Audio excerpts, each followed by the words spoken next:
Hello there, Seraphim17 once again. This is my Witcher 2 Dark Mode difficulty video walkthrough. We're in Chapter 1, this is the Kayran. So, above the inn is Seela de Turville, I think her name is. When you talk to her, the option she will give you is to go and fight the Kayran. When you do that, it's going to teleport you to where we are now. And then from here, she's going to help you on top of the bridge, and we're going to go underneath the bridge and kill the monster. So if you use the Mongoose potion here, you'll do one of the bonus objectives on this particular section of the game. I always forget to do it. I don't know why. I have never, in fact, done it on all 3 playthroughs of this game. So it's just stupid, really, but I do it every time. On the flip side of this, I am going to use the Kayran trap and get the achievement for that, which is an easy one to get. It's a nice 15G achievement. And I am going to kill the boss with relatively little trouble, because it's much more intimidating to look at than it is to fight. And the most intimidating factor on this difficulty is if you get hit by the tentacles and you do not have Quen cast, it is going to instantly kill you. That's me hitting the wrong menu as per usual. So what I'm doing here, guys, is I'm looking for the Kayran trap because I don't see it. And I'm trying to equip it because I don't know how to use it because I've never done this before. I didn't lay the trap the first time, you see.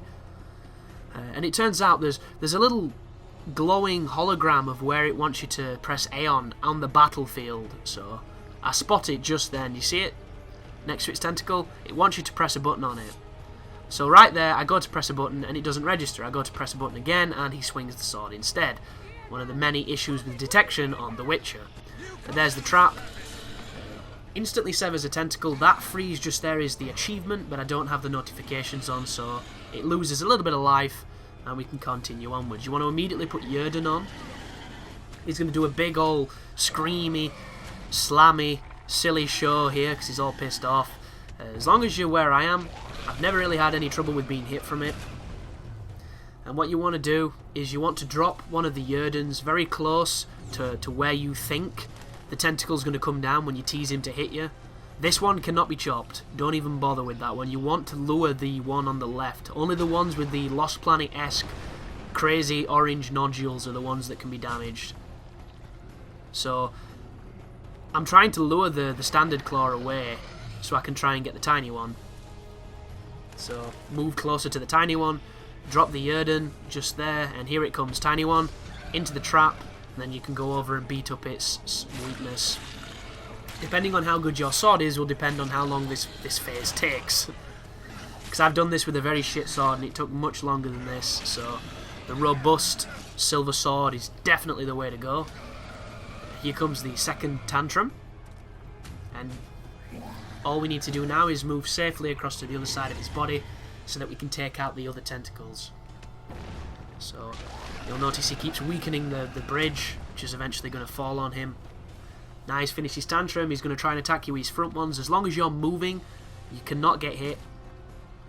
Obviously, if you're moving up or down, you can get hit, but if you're moving like I am just then, you should be fine. That was me getting hit by a tentacle because I was too eager to put down the Kayran trap. I did have Quen active though, and Quen took the damage for me, and thus I'm alive. That's how effective Quen is. And he's going to do a tentacle swing coming up, which is going to lead to a quick time event. So I always try and dodge the tentacle, even though you're not even supposed to. So just wait him out. And then once he recovers after his tantrum, here it comes, here's the swing.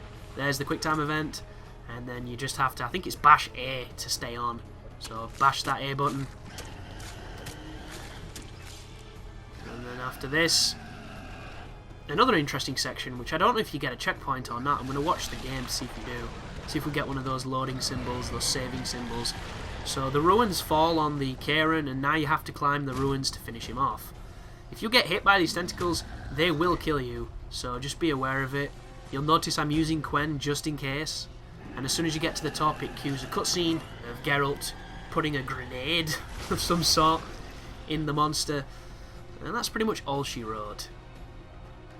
So now the Kayran is dead, Seela can finish off getting whatever she needs. We can loot it for some pretty rare and expensive goods, and then you can return back to town to get your reward. We did it. Not a... So a bit of conversation, which I've left in for some reason. It's not a long one though, so it's all good. We get the nice level up, a couple of crows, and then we get to loot, see what we can find. So you'll notice you're going to loot a ton of stuff. I've no idea what it's asking me to disarm there. Just some random... Oh, I get it. It's the conflagration that I somehow put down, probably. Yeah, weird. I've never used that trap before. It looks really cool. But there's some Kayran pieces. That's me failing the Otsmirk objective because I forgot to do it before the fight. So make sure you don't do the same thing I did. Very silly mistake, but I do it every time. And then all that's left to be done here is to loot and then get back to town, which I think we're going to have a nice little transition so you don't have to see me run all the way back. So there's nothing more boring than having to watch that.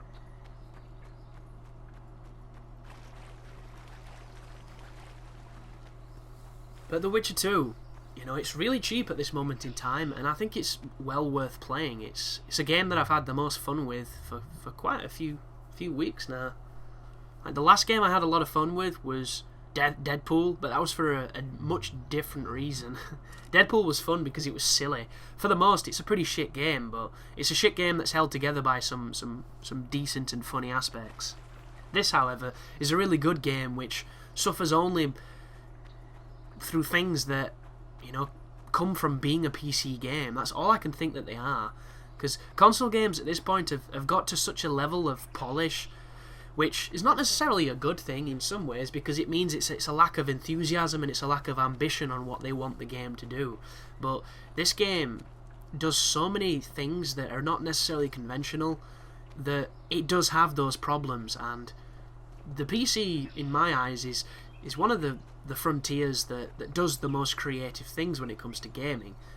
You know, because it's constantly being developed for it. It's at the pinnacle, it's at the fringe of technology, and a lot of the mechanics and things that prop up in PC gaming, you know, a couple of years down the line end up turning up in console gaming. And it's one of those things where even if you don't like PCs or PC gaming or PC elitism or any of the things that's surrounded about the genre, you have to respect what it does for the industry, even though, you know, it's probably not quite the monster that it used to be back before piracy and other things and the console markets kind of injured it. But thank you for watching, guys, and as always, you take care now.